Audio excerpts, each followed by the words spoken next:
This appetizer recipe is perfect for your upcoming holiday parties. Flavorful steak meets cream cheese and a tangy balsamic sauce.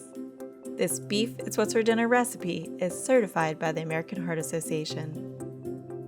Heat your oven to 350 degrees Fahrenheit.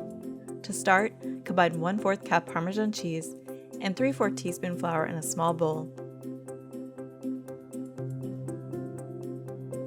Toss to mix well. Spray a baking sheet with nonstick cooking spray. Sprinkle Parmesan mixture evenly into an 8-inch circle on a baking sheet.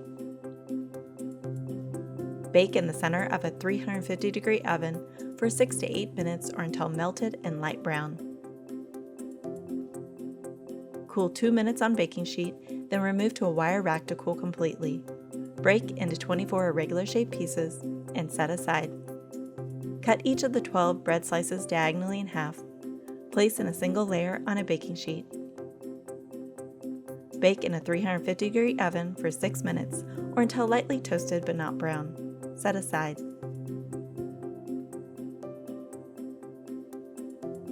Press 1½ teaspoons coarse ground black pepper evenly onto 2 boneless strip steaks that are about 1 1/4 pound total. Next, heat a large nonstick skillet over medium heat until hot.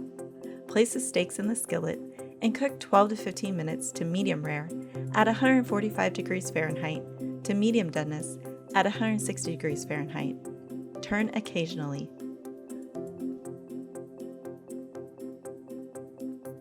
Carve the steaks into thin slices.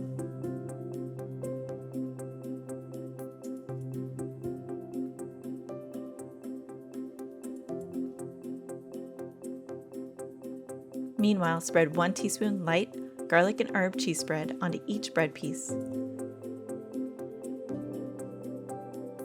Top with 2 to 3 steak slices. Top with Parmesan crisp and arugula leaf. Drizzle 1 tablespoon total balsamic syrup over the beef. For this recipe and other delicious beef recipes, visit beefitswhatsfordinner.com.